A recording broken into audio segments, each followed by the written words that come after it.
vai temer inclusive a morte. Mas o que esse texto nos diz é que aqueles que andam com Jesus têm também poder para testemunhar até diante de momentos onde a pressão é grande sobre as suas vidas. E nós observamos no verso 17, no verso 18 isso. Mas para que não haja maior divulgação entre o povo, ameacemo-los para não mais falarem neste nome a quem quer que seja. E chamando-os, ordenaram-lhes que absolutamente não falassem nem ensinassem em nome de Jesus. Já imaginaram a pressão? Já imaginaram como é que estava a cabeça daqueles nossos irmãos queridos do passado? Tinham feito ali o milagre da cura de um paralítico, mas estavam agora sob ameaças. Até então ninguém sabia que Pedro e João existiam. Até então eles eram apenas pessoas que estavam lá no dia do Pentecostes e teve aquela chamazinha de fogo na cabeça e que estava pregando para um bocado de estrangeiros que estavam perto e o Espírito Santo habilitou alguns a falar na linguagem daqueles estrangeiros para que eles entendessem na sua própria língua, no seu próprio idioma. Até então era só isso que era a vida de Pedro e João. Eram incógnitos. Mas depois daquele milagre, olha como é que ficou difícil a vida deles dois. E a ameaça foi constante. Aqui foi só o começo. Mesmo que não haja registro bíblico, a história paralela dos tempos apostólicos menciona que Pedro ele foi executado, morto, crucificado por amor de Cristo. E a história também diz que ele, diante daquela situação que não mais se reverteria, ele disse para aqueles que o estavam para matar: olha, eu não sou digno de morrer da mesma forma que o meu Senhor. Já que eu vou morrer, dá para me matar de cabeça para baixo? E a tradição histórica menciona que Pedro ele morreu de cabeça para baixo, crucificado, porque ele havia declarado que ele não era digno de morrer da mesma forma que Jesus morreu. Sim, queridos, o nosso testamento, como aqueles que andam com Jesus, ele também deve se dar sob pressão. A pressão existe ameaça, mas o nosso testemunho, ele deve ainda prevalecer. Diante dos simples, diante das autoridades, sempre em nome de Jesus, com intrepidez, mesmo sob pressão. Ainda, queridos, o texto nos diz que o testemunho se dá até diante da morte.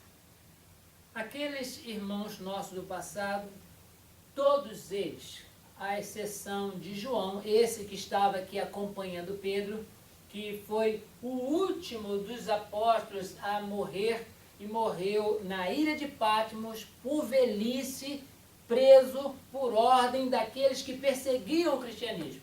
Ele, o autor, não apenas do evangelho que leva o seu nome, mas também das 3 epístolas, logo no finalzinho do Novo Testamento, e mais o livro do Apocalipse, que também é atribuído a João a autoria. Ele foi o último, mas todos eles, os apóstolos e outros mais discípulos, eles foram mortos, foram queimados, foram decapitados, foram lançados às feras, morreram por causa do testemunho. E nós vemos, se Jesus, que é o nosso Senhor, se é o nosso Mestre, se ele foi perseguido e morto, todos os discípulos seus também padecerão perseguição. Todos eles sofrerão, todos eles inclusive estarão se expondo à morte. Mas o nosso testemunho, ele clama. Você andou com Jesus? Sim. Andou? Que bom. Mas você deve testemunhar isso até diante da morte. João, esse que nós estamos falando também, o escritor do livro do Apocalipse, quando ele recebe a visão que o ordena a escrever carta às 7 igrejas, numa dessas 7 igrejas, ele menciona assim: ser fiel até a morte. Não é ser fiel até acabarem os seus dias, não. Mas seja fiel até diante da morte, até diante daquele que com uma espada te diz, ou você nega a Jesus, ou você morre. Seja a idade que você for, se você for adolescente, jovem, adulto ou ancião, mas o texto diz, seja fiel até diante da morte. Porque esse é o testemunho que o próprio Jesus deu do Pai. Ele foi fiel até a morte. Ele poderia sair da cruz quando quisesse. Foi exatamente na sua prisão no Getsêmani, quando, de forma também bastante violenta, Pedro, tentando defender o mestre, pega da espada e fere o soldado do sumo sacerdote. Jesus diz, olha, você não pode fazer isso, porque se eu quisesse, eu pediria ao Pai, ele mandaria 12 legiões de anjos para me livrar. Mas eu não peço isso. E é também o próprio Jesus que menciona no Evangelho de João, eu dou a minha vida voluntariamente, ninguém a tira de mim, eu voluntariamente a dou. E quando nós observamos isso, queridos, nós sabemos que diante da morte, o nosso testemunho, ele tem muito mais validade do que durante todo o outro tempo em que nós falamos, mesmo no nome de Jesus, diante de simples, diante das autoridades e com a nossa chamada intrepidez.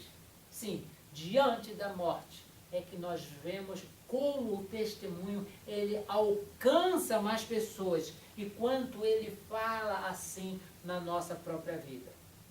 E por último, o texto de Atos dos Apóstolos, capítulo 4, logo lá no seu verso 21, vai dizer como se dá o testemunho daquele que anda com Jesus.